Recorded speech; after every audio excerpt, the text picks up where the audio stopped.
अस्सलाम वालेकुम। आज हम एंजलमैन सिंड्रोम को डिस्कस करेंगे। पीछे हमने पढ़ा था कि जो एंजलमैन वाला जीन है वो हमेशा मदर का एक्सप्रेस होता है, कभी भी फादर का एक्सप्रेस नहीं होता। अब अगर हम देखें 15,000 बर्थ होंगी तो उनमें से बस जो एक बेबी है वो अफेक्ट होगा। और अगर इसके हम सिम्टम्स देखें तो इसके सिम्टम्स में एपिलिप्सी आ जाती है, यानी कि मिर्गी, लर्निंग डिफ़िकल्टीज़, यानी इन्हें लर्न करने में डिफ़िकल्टी महसूस होती है, अनस्टडी और अटॉक्सिकेट। अब इसका क्या मतलब होता है कि उनकी जो मूवमेंट है वो प्रॉपर नहीं होती। वो हैप्पी फैक्ट का मतलब ये होता है कि वो हर वक्त हंसते रहते हैं। ये अब इनके सिम्टम थे। इसी तरह अगर अगर हम देखें कि जो 70% इंडिविजुअल हैं जिनमें एंजलमैन सिंड्रोम होता है, इनमें भी जो इंटरस्टिशियल पार्ट होता है ना लॉन्ग आर्म का, क्रोमोसोम 15q11 2q13 वाला रीजन वो डिलीट हो जाता है। जब वो वाला रीजन डिलीट हो जाता है तो ये वाले जो 70% इंडिविजुअल हैं इनमें एंजलमैन सिंड्रोम होता है। लेकिन आपने ये याद रखना है। और इसी तरह अगर हम 5% इंडिविजुअल देखें, जो 5% इंडिविजुअल होते हैं ना उनमें यूनिपेरेंटल डाइसोमी हो जाती है। लेकिन आपने इधर याद रखना है ये पैटर्नल यूनिपेरेंटल डाइसोमी होती है।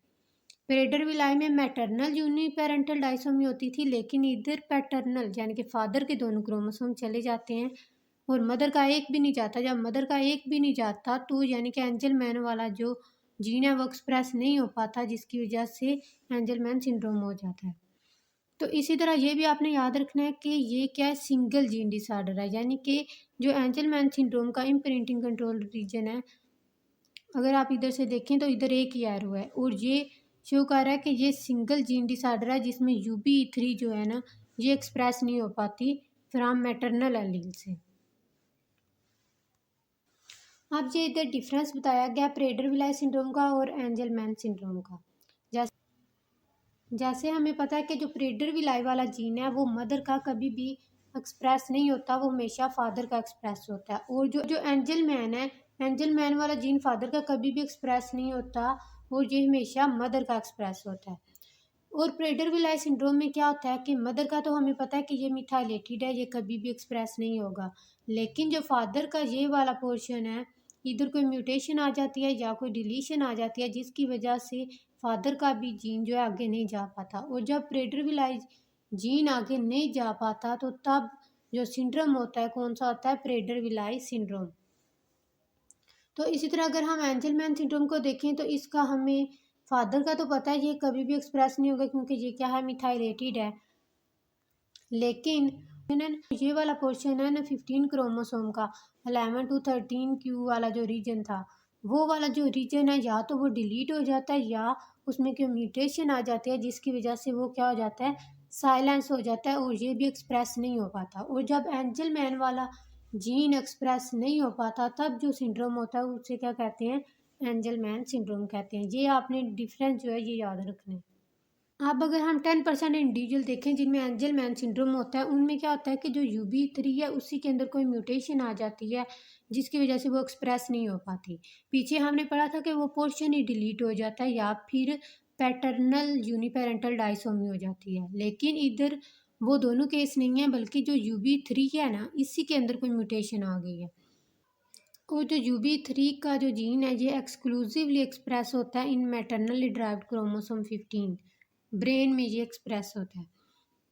तो वैसे तो हमें इसके फीचर्स का नहीं पता कि जब UBE3 में म्यूटेशन होती है तो तब जो पर्सन में जो एंजलमैन सिंड्रोम होता है इसका तो अभी क्लियर नहीं पता। लेकिन जो यूबिक्विटिन मीडिएटेड डिस्ट्रक्शन प्रोटीन है ये सेंट्रल नर्वस सिस्टम में इन्वॉल्व होती है। तो जहाँ पे जो UBE3 है ना ये स्ट्रांगली एक्सप्रेस होती है हिपोकैम्पस में, परकिंजी सेल्स में और सेरिब्लम में। अब जैसे ये क्या है, परकिंजी सेल्स हैं, ये क्या है, हिप्पोकैम्पस है और ये क्या है, सेरिब्लियम है। तो इनकी वजह से क्या होता है, एंजलमैन सिंड्रोम हो जाता है। जब इधर जो है वो प्रॉपर UBE3 में अगर कोई म्यूटेशन आ गया तो तब क्या हो जाता है, एंजलमैन सिंड्रोम। अच्छा अगर हम ये इधर देखें, ये क्या है, एक नॉर्मल केस है, ये क्या है, एंजलमैन सिंड्रोम का केस है। तो नॉर्मली अगर ये पिंक वाला मदर का है और जो ब्लू वाला ये फादर का क्रोमोसोम है, तो वैसे तो इधर जो एंजल मैन वाला ये हमेशा मदर का एक्सप्रेस होता है, ये हमें पता है। तो क्या होता है कि नॉर्मल केस में तो ये एक्सप्रेस हो जाता है मैटरनली, लेकिन जो एंजल मैन सिंड्रोम का केस है इसमें क्या होता है, ये वाला इधर से डिलीट हो जाता है। जैसे इधर प्रेजेंट था लेकिन इधर से क्या हो गया, डिलीट हो गया और ये आगे एक्सप्रेस नहीं हो पाता, जिसकी वजह से जो UBE3 जीन है ये आगे एब्सेंट होती है। बेसिकली जो UBE3 क्या फंक्शन है कि जो UBE3 जीन है ये इंस्ट्रक्शन प्रोवाइड करता है for making protein ubiquitin protein ligase E3A। Basically ये एंजाइम है। अब जब ये वाला एंजाइम प्रोड्यूस हो जाता है तो ये एंजाइम क्या करता है, ये बाकी जो प्रोटीन्स होती हैं उनको ब्रेक डाउन करने में हेल्प करता है विद इन द सेल। और उन्हें ये ब्रेक डाउन कैसे करता है कि ये उनकी सरफेस के ऊपर यूबिक्विटिन का स्मॉल मॉलिक्यूल अटैच कर देता है। जब वो स्मॉल मॉलिक्यूल अटैच हो जाता है तो वो वाली प्रोटीन फिर बाद में डिग्रेड हो जाती है। तो इस तरह अगर UBE3 जीन ही नहीं होगा तो इसका मतलब जो बॉडी में प्रोटीन्स हैं वो नॉर्मली नहीं फॉर्म होंगी और ना ही उनकी कोई डिग्रेशन होगी। अब अगर आके देखें depending on whether translocation basically क्या होती है, फॉर एग्जांपल ये हमारे पास दो क्रोमोसोम है, इनमें इनका जो एक पार्ट है ना वो एक दूसरे के साथ एक्सचेंज हो जाएगा। ये वाला पहले सारा ग्रीन था लेकिन अब इधर क्या आ गया, ये वाला पार्ट आ गया। ये वाला पहले सारा पिंक था लेकिन अब इसमें ग्रीन वाला पार्ट चला गया। तो ये क्या हुई है, इधर ट्रांसलोकेशन हुई है। तो इसी तरह जो ये इधर कह रहे हैं कि जो ट्रांसलोकेशन है बेशक वो फादर से आए या फिर मदर से आए, यानी कि अगर फादर वाला जीन एक्सप्रेस नहीं होगा तो कौन सा सिंड्रोम होगा, प्रेडर विलाई सिंड्रोम होगा। और अगर मदर वाला जो जीन है एंजलमैन जीन है वो एक्सप्रेस ना हो तो कौन सा सिंड्रोम होगा, एंजलमैन सिंड्रोम होगा। अब अगर हम एंजलमैन सिंड्रोम के 10% इंडिविजुअल देखें ना तो उनमें वो मॉलिक्यूलर डिफेक्ट्स होते हैं जो कि अननोन होते हैं। लेकिन आप जेनेटिक्स में बहुत सी लेबॉर्ट्रीज ऐसी हैं जहाँ पे DNA टेस्टिंग अवेलेबल है जिससे हमें पता चल जाता है कि प्रेडर विलाई सिंड्रोम है या फिर एंजलमैन सिंड्रोम है। और इसमें मिथाइलेशन करैक्टरिस्टिक होती हैं जो कि हमें बता देते हैं कि उधर से 15 क्रोमोसोम का Q11 टू Q13 वाला जो पोर्शन है ये डिलीट हुआ है या नहीं हुआ। अब जब DNA सिंपल टेस्ट किया जाता है तो क्या होता है कि जब जो नॉर्मल केस होता है ना, ये जो ऊपर वाली लाइन है ना ये मैटरनल अलील की है और जो जो नीचे वाली लाइन है ये पैटर्नल अलील की शो कर रही है। नॉर्मल केस में क्या होता है कि ये दोनों बैंड नज़र आते हैं, यानी कि मैटरनल बैंड भी और पैटर्नल बैंड भी, ठीक है। लेकिन जब प्रेडर विलाई सिंड्रोम हो गया तब क्या होता है, प्रेडर विलाई सिंड्रोम की हमने 3 कंडीशन ही पढ़ी हैं। एक तो पैटर्नल डिलीशन हो जाती है या फिर मैटरनल यूनिपेरेंटल डायसोमी हो जाती है या इम्प्रिंटिंग म्यूटेशन हो जाती है। किसी भी केस की वजह से अगर प्रेडर विलाई सिंड्रोम हुआ है तो प्रेडर विलाई सिंड्रोम में हमें पता है कि जो फादर का जीन है वो एक्सप्रेस नहीं हो पाता।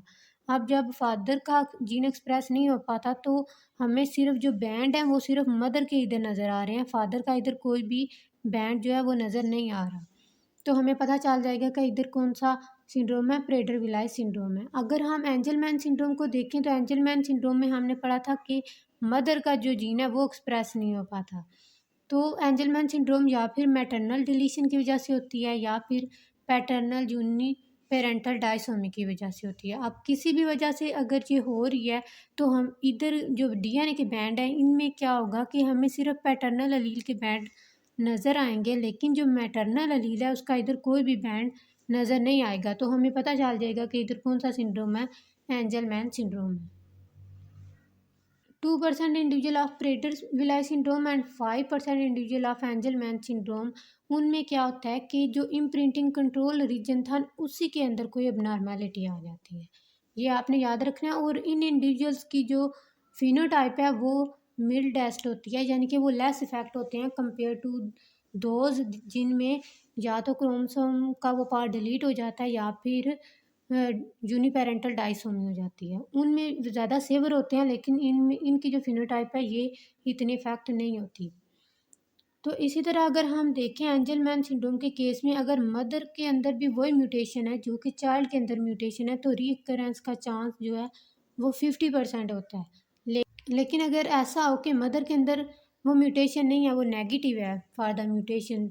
तो फिर जो आगे रिकरेंस का चांस होता है ना, वो गोनेडल मोजेसिज्म से होता है।